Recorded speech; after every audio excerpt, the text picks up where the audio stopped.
بسم الله الرحمن الرحیم. السلام علیکم. نن د ډایجسټیو سیستم نه موږ یو بل پارت سټډي کوو، اسوفیګس. ګوره موږ ډایجسټیو سیستم شروع کړی دی، په هغه کې ډایجسټیو سیستم چې کوم پارټس دی ما تاسو ته ویلي، په هغه کې موږ اولنی پارت ویلی، مطلب ایلیمنټري کینال کې اولنی پارت موږ خوله ویله، په خوله کې غاښونه، ژبه او سلیوري ګلینډ خبره شوې ده. بیا په هغه پسې پیرنګس دی. پیرنګس صرف پیسیج وی دی چې په دې کې خوراک پاس کېږي، په ډایجېشن کې د هغې خاص کار نشته. دغه شان پسې بیا زموږ سره اسوفیګس هم یو پیسیج وی دی چې په دې کې مو خوراک پاس کېږي، د دغې سره د ډایجېشن کولو کې د دې څه کردار نشته دی. بهرحال دا یو پول دی چې په دې پول باندې د دې خولې نه به خوراک دې معدې ته راځي، دا اسوفیګس. نو کله چې خوراک د دې معدې نه د دې خولې نه لږ دلته خوراک دا پروت دی دلته، ټیک ده، د دې ځای نه چې خوراک دلته راغی دې اسوفیګس ته راننوت، د دې ځای پورې دا کار چې کوم و د دې اسوفیګس نه مخکې خوله کې دا خو ستا اولنټري کار. اولنټري کار مقصد دا دی چې دا ستا په مرضۍ باندې به کېده چې ته خوراک دننه کوې که نه دننه کوې. خو چې کله ستاسو خوراک اسوفیګس ته داخل شو نو دا بیا زموږ سره شو انولنټري، دا به انولنټري شي. انولنټري مقصد دا دی چې دا به ستا په اختیار کې دا کار نه وي، دا کار به پخپله کېږي. نو دا خوراک چې کله په دې اسوفیګس کې یا د دې فوډ پایپ کې ښکته را روانې رسي، دې عمل ته یا دې کنډیشن ته موږ څه وایو؟ پیرسټالسس ته وایو. د خوراک په دې اسوفیګس کې ښکته د معدې ته راتللی موږ پیرسټالسس وایو. دا پیرسټالسس یوازې په دې اسوفیګس کې نه کېږي بلکې دا په دې معده کې هم کېږي، معده کې هم د پیرسټالسس کېږي، د خوراک پوش کېږي چېرته؟ ورکوټي کولمو ته، او په دې کولمو کې هم دا خوراک بیا داسې پوش کېږي مخکې روان وي، ټیک ده. نو دې ته موږ پیرسټالسس وایو. پیرسټالسس یو داسې عمل دی د کنټریکشن او د ریلیکسیشن، ځکه چې دا اسوفیګس هم مسل دی، دا معده هم مسل ده او دا کولمې هم زموږ سره مسلز دي. نو په مسل کې د کنټریکشن او د ریلیکسیشن صلاحیت شته، راغونډېږي او غځېږي. نو چې راغونډ شي نو خوراک له مخکې دي کور کې ورو ورو مخکې ځي، نو دې ته موږ پیرسټالسس وایو. دا یو مسکولر ټیوب دی، لکه د مسل نه جوړ دی دا اسوفیګس که نه. نو چې د مسل نه جوړ دی بیا په دې کې دوه قسمه مسل دي، یو سرکولر مسل دی، سرکولر مسل، او بل دی لانګیټیوډنل مسل. نو دلته کې په دې کې لکه فرض کړه دا زموږ سره اوس بولس دی، بولس مطلب هغه نوړی ده، دا ټیک ده، نوړی ده پکې. نو چې دې کې دا نوړی ده نو شاته چې په دې پسې کوم دا ټیوب دی زموږ سره، نو دلته چې شاته کې د دې نوړی نه چې شاته کوم مسل دی هغه مسل به شي کنټریکټ مطلب داسې رابندې به شي، دا زه به داسې وکړم، ټیک ده. دا کنټریکټ شو، دا زموږ سره دا مسل کنټریکټ شو. ګوره دا مسل چې داسې په دې باندې راغونډ شو نو دې له به یو دیکاور کړی شي که نه، دا خوراک به داسې ښکته پوش شي، ښکته به راشي، کلیر. نو دلته کې پسې دا بیک د دې د بولس نه چې شاته کوم مسل دی هغه کنټریکټ شي، ټیک ده. نو دا خوراک مخکې را دې کېږي، چې دا مخکې را دې کېږي نو اوس دلته ګورئ دا خوراک به راشي، فرض کړه زه اوس دلته شولم، دا بولس دلته راغی، ټیک ده. دا مسل به واپس چې کومه بولس دلته راغی دا به واپس ریلیکس شي، خپل نارمل ځای کې ته به راشي داسې ده، ټیک ده. خو دلته چې په نږدې دلته کومه علاقه ده دا د دې نوړۍ نه شاته چې کوم ځای کې بولس و د هغې نه به شاته بالکل وصل هلته کې به ستا د مسل کنټریکټ. نو چې دا کنټریکټ شو نو دې ته بیا طاقت میلاو شو، پوش او زور ورته میلاو شو، نو خوراک بیا مخکې لاړ. چې خوراک بیا مخکې لاړ نو دلته کې به زه اوس دلته کې بیا دا شو کومه دا دلته کې دا مسل بیا واپس خپل ریلیکس شو، دا واپس ریلیکس شو، دا ټیک ده. او دلته کې د دې نوړۍ شاته بیا ستاسو مسل کنټریکټ شو، داسې مسل به دلته کې بیا کنټریکټ شي. نو په دې وجه باندې خوراک مخکې روان دی، د مسل د کنټریکټ کېدو او د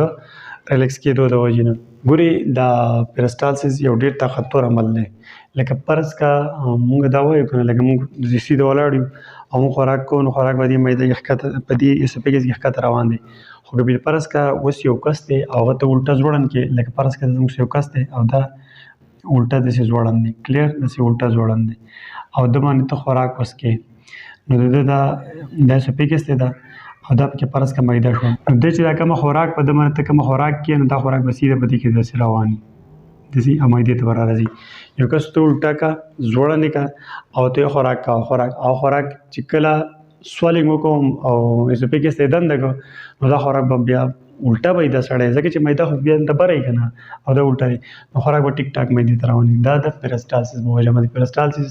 هسې ګپ شپ عمل نه دی، په دې باندې شاته د دې مسلس یو قوت اپلای کېږي، یو زور به اپلای کېږي. د دې مطلب دا دی چې د ګریویټي نه د پیرسټالسس طاقتور عمل دی. ګوره که ګریویټي په دې کې کردار ادا کوي نو دا خوراک به بر نه تللی، په دې خولې کې به واپس برابر نه خو پیرسټالسس په مدد چې سوالینګ تاو کو بیا خو مدد دی جسم په خپل مرزي باندې کې مطلب انولنټری کنټریکشن او ریلیکسیشن کې یو د خوراک به رواني ها دا زموږ چې کوم دا اسوفیګس ته دا خو د دې میکانیزم چې خوراک بدی کې څنګه دي خوراک مطلب د جبه د جبه د خوراک دی په دې باندې تراوي دا په کده بیا چې کوم رواني دی کنډیشن دی حالت موږ پیرسټالسس او یا دی عمل ته پیرسټالسس او دا پیرسټالسس څنګه کې دا د غوښې نه جوړ لمسه نه جوړ یو پیپ ته د کنټریکشن او ریلیکسیشن کوي په دې بولس پسې سمدستي چې شاته کوم مسل ا کنټریک کیږي او مخې ته ریلیکس دی نه کنټریک نو دا په دې باندې زور راولي مخکې ته څه خوراک روان یو اندا چې ستاسو مېدی ته د خوراک دل تر ورسي کلیر اوس پکې دلته کې بل یو ټکی دا انټي پیرسټالسس مقصد دا دی چې خوراک کته راتله موږ څه وایي پیرسټالسس وایي دا خوراک کته لسي روان دي موږ پیرسټالسس وایي کله کله په انسان باندې الټه لګي نو په دې مېده کې چې دا سامان دی دا واپس په دې پایپ کې برتلی شي ټیک ده واپس په برتلی شي او د دې خلی په مدد سره بار ته راوتلی شي دغه ته موږ وومیټینګ وایو نو دې خوراک د دې مېدې نه واپس په برتلو په دې پیپ کې برتلو ته موږ څه وایو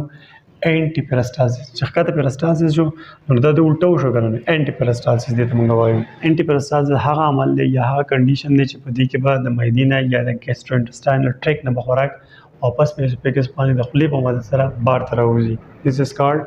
انټي پیرسټالسس اوس دا پیرسټالسس عمل چې کوم دی کوم خوراک چې ښکته روان دی که فرض کړه دا نارمل وو نارمل دی څه دی د 4 نه والا د 8 سکند پورې د دې خولې نه خوراک د مېدې ته راځي په 4 سکند اخله 8 سکند پورې دا ټایم اخلي چې د مېدې ته خوراک راورځي خو که بالفرض کا پیرسټالسس زموږ سره په مېده کې کېږي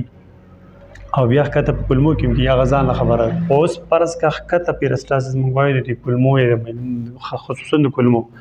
که دا پیرسټالسس ډېر زیات کویک کېده دلته کې سره د کولمو خبره جنرال کوم ان شاء الله بیا په دغه کې وایو نو که په دې کولمو کې دا پیرسټالسس زر کېده مطلب ډېر کویک کېده نو بیا به دې انسان ته لګي ډایریا دستونه به لګي هغې وجه دا ده چې پیرسټالسس زر کېده زر خوراک داسې روان دی زر پکې روان دی که فرض که په دې کولمو کې دا خوراک زر روان دی نو خوراک څه اوبه دي او په هغه اوبو ته دومره ټایم نه میلاویږي چې هغه ته دا غټه کولمه ځان ته راکاږي هغه خوراک مطلب زر روان دی زر پیرسټالسس کېږي نو بیا به دغه کنډیشن موږ ډایریا وایو دستونه او که فرض کا دا پیرسټالسس په قلاره کېده په کولمو کې پیرسټالسس په قلاره کېده او د نارمل ډېر زیات په قلاره کېده نو دغه حالات کې به بیا کنسټیپیشن کېږي قبض به کېږي هغې وجه ده چې خوراک دومره په قلاره روان دی په دې کولمو کې چې کولمو ته ټولې اوبه دغه ته راښکي وینې ته راښکي نو دلته کې شی کم ویسټ پروډکټ یا فضول مادې چې کوم په کولمو کې پراته دي د هغې نه ټولې اوبه وینې راښکي وینې ته واوښتي نو دلته کې هغسې سوال پاتې وچ باندې کې پاتې شو نو بیا به دغه حالت موږ کنسټیپیشن او قبض ورته وایو ښه نو دا زموږ سره ټوټل خبرې شوې د اسوفیګس زموږ سره یو مسکولر ټیوب دی د غوښې نه جوړ ټیوب دی خو دا داسې ټیوب نه دی کوم چې تاسو عام پیپ یادوئ په هغه کې کمر یا څه شی ورته او پکې سیده روان وي کش وکړي ولاړ شي نه دا داسې د غوښې نه جوړ یو مطلب پیپ دی په دې پیپ کې دا خوراک چې را روان دی دا داسې نه را روان په دې پسې شاته غټ قوت دی کنټریکشن او ریلیکسیشن د مسلز دا خوراک چې ښکته را روان دي د موږ پیرسټالسس دا خوراک کله کله د دې مېدې نه واپس راتلی شي هغه حالت ته موږ وومیټینګ الټۍ وایو هغې ته بیا موږ په بایولوژي کې میډیکل کې ته انټي پیرسټالسس وایو بله خبره ما دا وکړو چې دا ټیوب تقریبا د اسوفیګس په اډلټ کې په غټو کسانو کې 8 انچي اوږد دی او په دې اسوفیګس کې چې خوراک د خولې نه مېدې ته رارسي هغه د 4 سکند والا د 8 سکند پورې ټایم اخلي نو زه امید کوم تاسو په دې ټاپک باندې پوه شوي بیا په نیکسټ ټاپک کې انشاءالله سټمک سټډي کوو هغې به بیا ملاقات کیږي تھینک یو الله حافظ